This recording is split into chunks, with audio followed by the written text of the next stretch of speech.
গিন্নি, আরে ও গিন্নি, কোথায় গেলে তুমি? খুশির সংবাদ আছে, আরে এসো এসো এসো এসো। আরে হলো কি, এভাবে নাচানাচি করছো কেন? কি খুশির সংবাদ নিয়ে এসেছো শুনে? আরে এবার একটা ভালো রান্নার কাজ পেয়েছি। এই রান্নাটা যদি করতে পারি না তাহলে অনেক টাকা পাবো। কোথায় রান্নার কাজ পেলে? এই যে শুনলে না, জমিদার বাড়ির মেয়ের বিয়ে, সেই বিয়েতে রান্নার দায়িত্ব আমার উপর এসে পড়েছে। আমাকে রান্না করতে যেতে হবে। কি বলছোটা কি তুমি গো? আমাদের মতো গরিবদের হাতে রান্নার ভার দিয়েছে?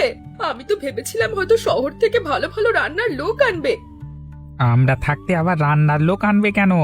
আমাদের নামটা কম নাকি? এই গ্রামের সমস্ত রান্না তো আমরাই করি। যাক, এবার যদি রান্নার টাকাটা পেয়ে যাই না, তাহলে এই ঘরটা একটু ঠিক করব। অনেক দিন ধরে এরকম ভাঙা পড়ে আছে। হ্যাঁ গো, এবার আমার অনেক স্বপ্ন পূরণ হবে। জমিদার বাড়ির বিয়ে বলে কথা, কম টাকা তো দেবে না।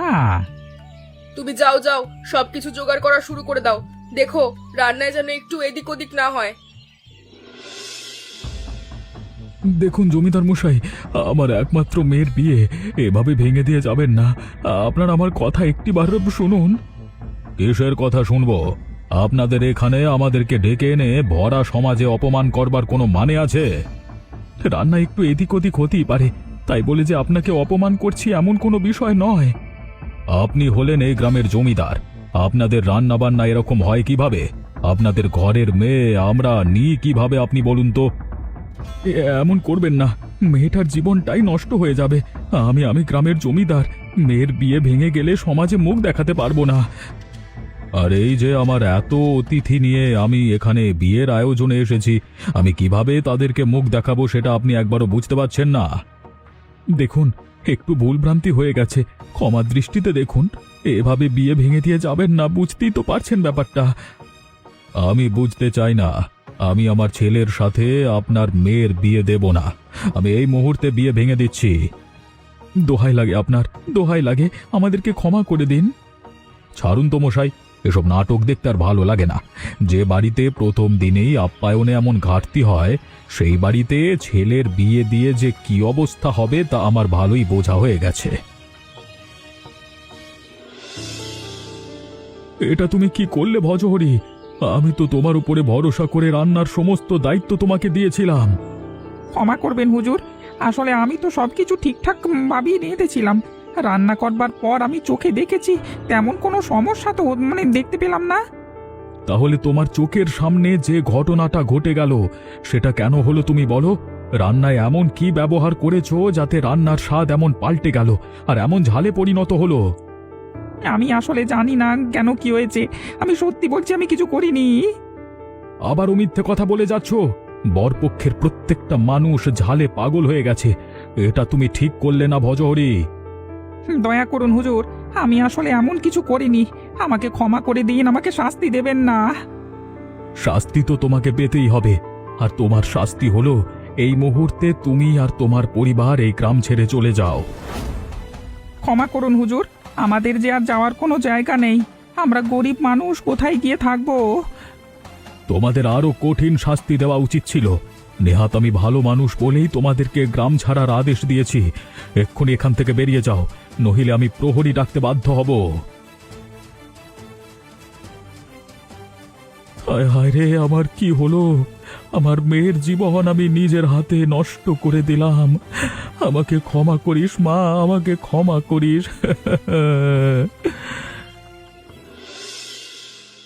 কি হে, তুমি সেই রাঁধুনি না যে পাশের গ্রামে জমিদারের মেয়ের বিয়েতে অঘটন ঘটিয়েছ? হ্যাঁ, আমি সেই রাঁধুনি, কিন্তু আমাকে চিনলে কিভাবে? না চিনবার কি আছে?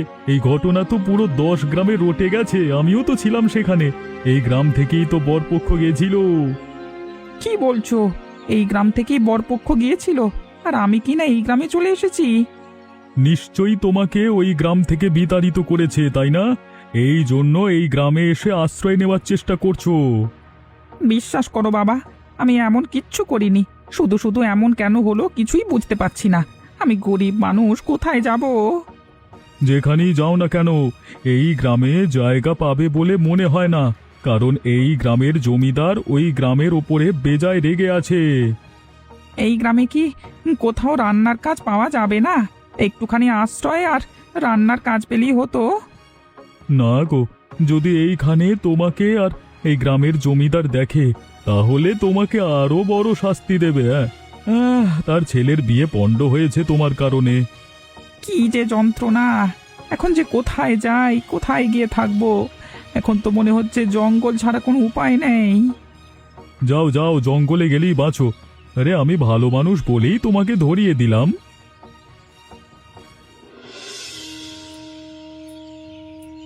তোমার খুব কষ্ট হচ্ছে তাই না? আমরা ঠিক একটা আশ্রয় পেয়ে যাব। দেখো, আমরা তো কোনো দোষ করিনি বলো। আশ্রয় পেয়ে গেলেই তুমি সুস্থ হয়ে উঠবে। কে গো, তোমরা কারা? এখানে এভাবে বসে আছো যে? তোমরা যাবে কোথায়? এই জঙ্গলের পথ ধরে কোথায় চলেছো?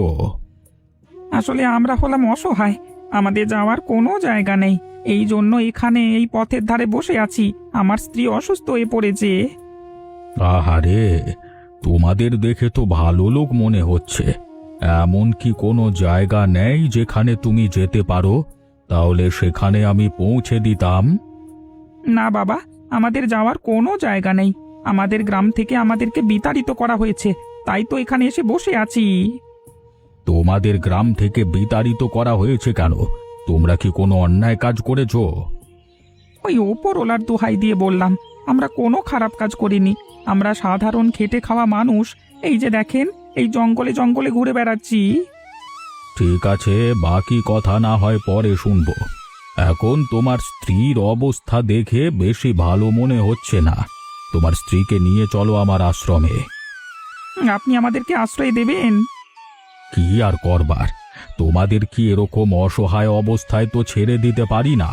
চলো, তার চেয়ে বরং একসাথেই থাকি আমরা। এবার বলো, তোমাদের সাথে কি ঘটনা ঘটেছে? তোমাদেরকে কেন গ্রাম থেকে বের করে দেওয়া হয়েছে? সমস্ত ঘটনা আমাকে খুলে বলো। আমি সাধারণ একজন রাঁধুনি, গ্রামের কোনো অনুষ্ঠানে রান্না বান্না করে থাকি। আমার হাতের রান্নার বেশ প্রশংসা রয়েছে গ্রামে। তা না হয় বুঝলাম, কিন্তু হঠাৎ করে কি এমন ঘটলো? আমার গ্রামে জমিদার মহেন্দ্রের একমাত্র মেয়ের বিয়ে। সেই বিয়েতে আমার রান্না করবার কথা ছিল। আমি ঠিকঠাকভাবেই রান্না করেছি, চেখেও দেখেছি, কিন্তু সব কিছু তখন ঠিকঠাকই ছিল। তারপর কি হলো? তারপর আর কি, বরপক্ষ এলো খেতে। বসে তারা খাবারের ভেতরে ঝাল পেল। একজন সে কি ঝালে মরে যাচ্ছে। এরপর বরপক্ষ বিয়ে ভেঙে দিয়ে চলে যায়। এখানে বরপক্ষ কারা? এই যে পাশের গ্রামের প্রতাপ রয়েছে, প্রতাপ জমিদার, তারাই বরপক্ষ ছিল। তাহলে তুমি এখন বলছো সব রান্না তুমি ঠিক করেছো, কিন্তু হঠাৎ করে এমন ঘটনা ঘটেছে? একদম। এই যে বুড়ো হয়ে গেছি, সেই ছোটবেলা থেকে রান্না করছি, এই অভিজ্ঞতা তো মিথ্যে নয়। তাহলে নিশ্চয়ই তোমার বিরুদ্ধে কেউ ষড়যন্ত্র করেছে। আমি একজন সামান্য রাঁধুনি, আমার সাথে কার শত্রুতা থাকতে পারে বলুন তো? তোমার সাথে না থাকতে পারে, জমিদারের সাথে তো থাকতে পারে। হয়তো তার উদ্দেশ্য অন্য ছিল। যাই হোক, আমি যা বুঝবার বুঝেছি। এখন আমি তোমাকে সাহায্য করবার আশ্বাস দিলাম। আপনি আপনি আমাকে সাহায্য করবেন?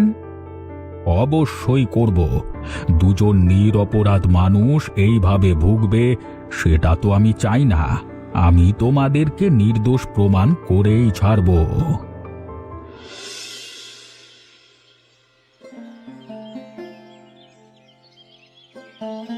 আরে সাধু বাবা, আপনি আসুন আসুন আসুন, বসুন বসুন। আমি তো আপনার জন্যই অপেক্ষা করছিলাম। সেই কবে আপনাকে নিমন্ত্রণ করা হয়েছে, আপনি তো আসবার নাম নিলেন না। আমার কি আর সেই ফুরসত রয়েছে?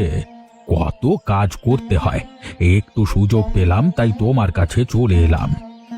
ভালো করেছেন, খুব ভালো করেছেন। আপনি এবার কয়েকটা দিন আমার বাড়িতে থাকবেন। আমার মন মেজাজ ভালো নয়। সব ঘটনাই আমি জানি। তোমার সাথে যা ঘটেছে তা অত্যন্ত দুঃখের একটা ঘটনা।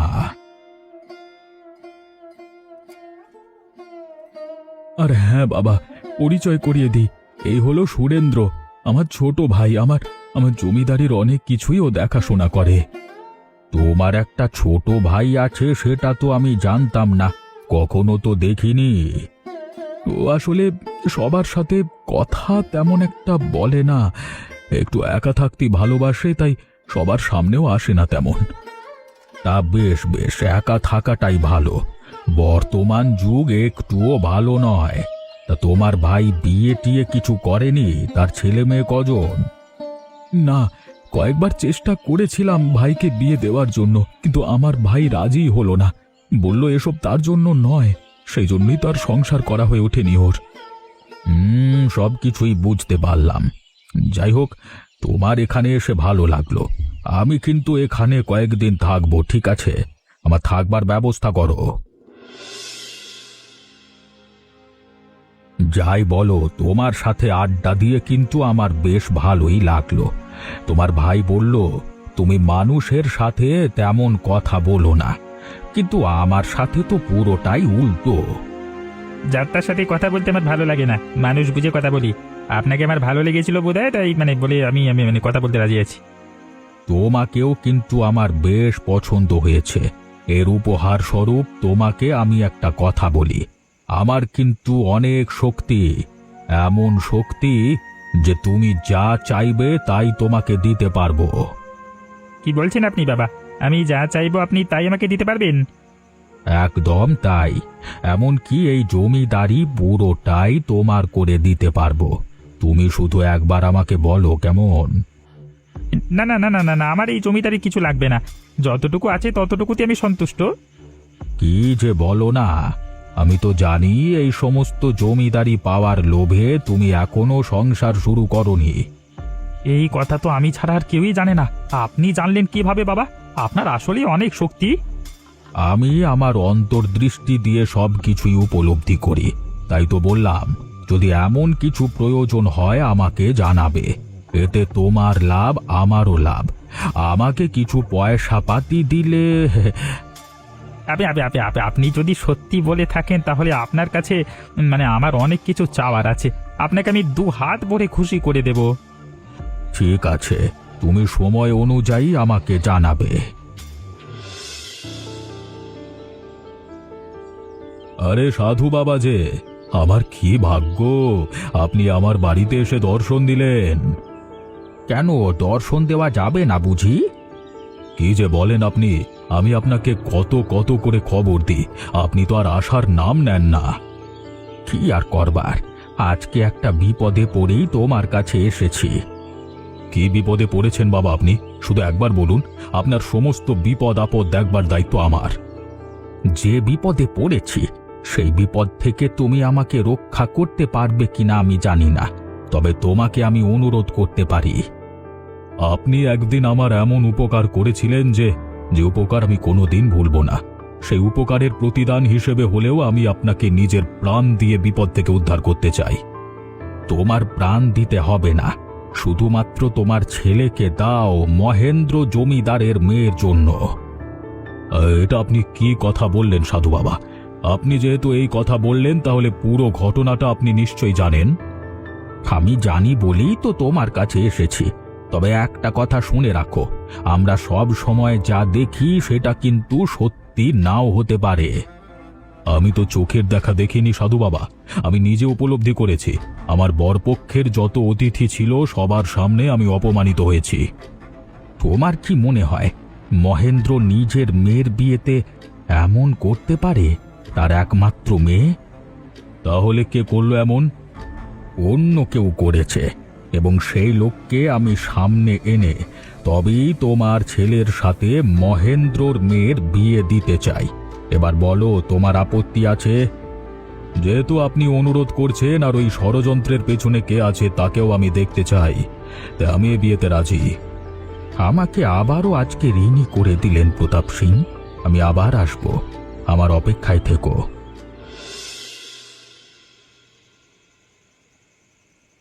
কি হলো সাধু বাবা, কিছু বলবেন নাকি? এভাবে ঘরে ঢুকে দরজা বন্ধ করে দিলেন যে? মহেন্দ্র, তোমার সাথে আমার বেশ গোপন কথা আছে।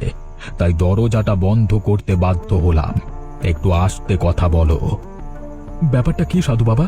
কোনো কিছু হয়েছে নাকি? আমাকে বলুন, আমি ঠিক করে দিচ্ছি। যে ঘটনা ঘটেছে সেটা তুমি ঠিক করতে পারবে না। সেটা ঠিক করবার জন্য আমি নিজে এসে তোমার বাড়িতে উপস্থিত হয়েছি। আমি আসলে কিছু বুঝতে পারছি না, আপনি আমাকে খোলসা করে বলুন তো। শোনো, তোমার মেয়ের বিয়ের যে বিভ্রাট ঘটেছে সেটার জন্য ওই সামান্য রাঁধুনি কখনো দায়ী হতে পারে না। সে নির্দোষ। মানে আপনি এসব ঘটনা জানলেন কিভাবে? আর সে যদি নির্দোষ হতো তাহলে খাবারগুলো এমন খারাপ হলো কেন? তোমার ভাইয়ের জন্য। তোমার ভাই তোমাকে হিংসা করে, যার কারণে তোমার মেয়ের বিয়ে বন্ধ করবার জন্য এমন কাজ করেছে। কি বলছেন আপনি সাধু বাবা? ও আমার একমাত্র আদরের ছোট ভাই, ও আমার সাথে এমন করতেই পারে না। হিংসা যে কখন কার মনে বাসা বেঁধে থাকে সেটা কেউ টের পায় না। আমি তোমাকে বলছি, তুমি আমাকে বিশ্বাস করো। না না, আমি বিশ্বাস করতে পারছি না সাধু বাবা। আর যতক্ষণ না আমি কোনো প্রমাণ পাচ্ছি ততক্ষণ আমি বিশ্বাস করব না। বেশ, তাহলে আমি তোমাকে প্রমাণ দেব। চলো আমার সাথে। আরে সাধু বাবা, আসুন আসুন আসুন আসুন। আমি তো আপনার জন্যই অপেক্ষা করছিলাম। আপনি যে বললেন না আমার কি কি চাই। আমি তো সেই কারণেই এসেছি। তুমি যা চাও তোমাকে তাই দেওয়া হবে। আমি মনে হয় বুঝতে পারছি তুমি আসলে কি চাও। আচ্ছা বলুন তো আমি কি চাই। তার আগে তুমি বলো তুমি কি চাও। আমি এই পুরো জমিদারিত্ব চাই। আমি চাই ওই জমিদারের সিংহাসন থেকে আমার ভাইকে সরিয়ে দিতে। তুমি এমন কেন করতে চাও? তোমাকে তো জমিদারির কিছু অংশ দিয়ে দিয়েছে। কেন নেব না আমি? কেন ওই অতটুকু জমিদারের অংশ নিয়ে আমি ওর দয়াতে বেঁচে থাকবো? এই জমিদারির জন্য আমি আজ পর্যন্ত বিয়ে করিনি। তাহলে আমি ভুল না করলে বিয়ের খাবার তুমি নষ্ট করেছিলে, তাই না? আপনি একদম ঠিক কথা বলেছেন। ওই বিয়ের খাবারে আমি গোলমরিচের গুঁড়ো ইচ্ছে মতো মিশিয়ে দিয়েছিলাম, ব্যাস, যার কারণে অত ঝালে বরপক্ষ পাগল হয়ে গেছিল। যাক, আমার যা জানবার ছিল তা আমি জেনে গেছি। এবার মহেন্দ্র যা জানবার সেটা মহেন্দ্র জেনে যাবে।